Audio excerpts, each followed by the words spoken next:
Hello everybody and welcome back to another video. So today I'm going to be showing you what is in the latest update. So as well as tilted gear on aircraft that have it in real life, there are also 3D cockpits to even more planes. So pretty much nearly all the airliners have it, all the way down to the Q400, and some other non-airliners such as the Vulcan and the C-130 have 3D cockpits. So here's the C-130 and let's have a look at the 747. Very nice, got the right colour scheme and everything. Obviously tilted gears I'm sure you're aware about, it's probably one of the most viewed videos on my channel.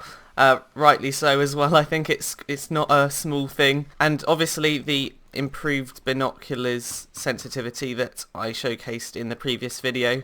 So you can now actually film stuff properly using binoculars and it's not really jittery, it lets you really move around smoothly like that. Right, and now some other stuff. So let's have a look at a couple of things in this aircraft. Right, so one thing is I improved the yaw and rudder, I guess, force for pretty much all the aircraft to make them a bit better. So if I bank, you'll see I actually don't have to roll like 90 degrees to do a decent turn. I can just roll about this much and I have a pretty good turn rate, and I can use rudder if I want to increase it. And so I'll show you what it was like before.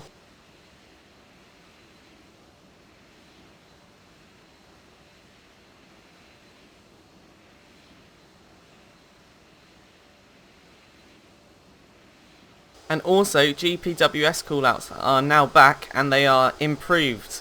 So here we are in a Boeing, so if I start descending 1000, and as you can tell it's probably not it, so as you can probably tell it's not the altitude that it's displayed there. That's because that's altitude above sea level. The callouts are done based on distance above the ground. So for example, if you were to go over a mountain, you'd be closer than if you were, you know, just on the ground down there. So I might get the call out a bit earlier for 500 if I'm above mountains. 500. There we go, 500. So, but now if I go back over land, I'll probably have to go a fair bit further down to get the 400 call out. But so let's have a listen to them. 400. There's 400. 300. 300. I don't know why I'm saying it, you can probably hear it, can't you? 200.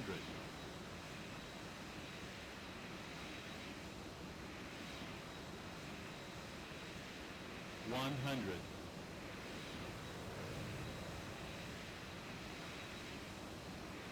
50. 40. 30. 20. 10.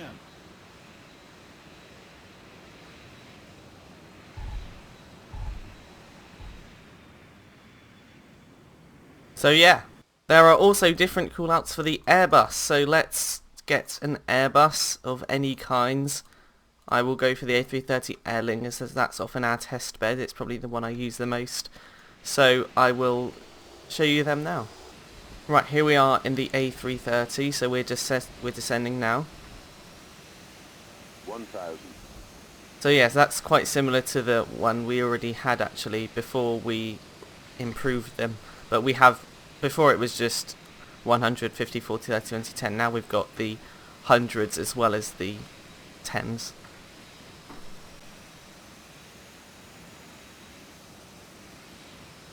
500. 400. 300. Minimum 200. 100. And the worst approach 70, ever, like 60, terrible. 50, 40, 30, 20, 10, retard. Yeah, so as you can probably hear, we actually have 70 and 60 as well now.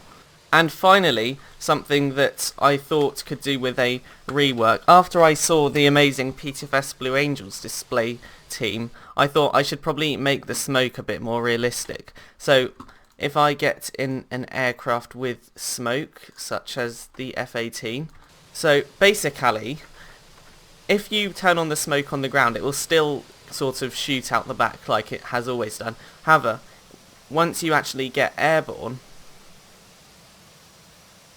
the smoke doesn't keep its like velocity, I should probably, I don't know how I'd explain it. So basically the smoke stays still in the air, meaning that if you do a brake or something, it won't just keep being shot out the back effectively. It will actually stay still.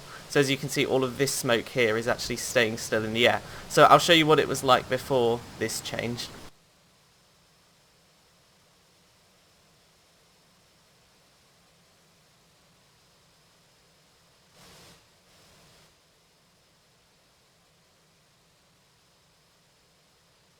So yeah, that is it for this update. So yeah, I mean, as you can probably tell, this is probably either the biggest or second biggest update ever. Let me know in the comments if you think it's the biggest or the second biggest. Flaps would be the other contender, I think, or maybe Wins. That was another really big one. So yeah, thank you very much for watching, and I will see you in the next video. Bye!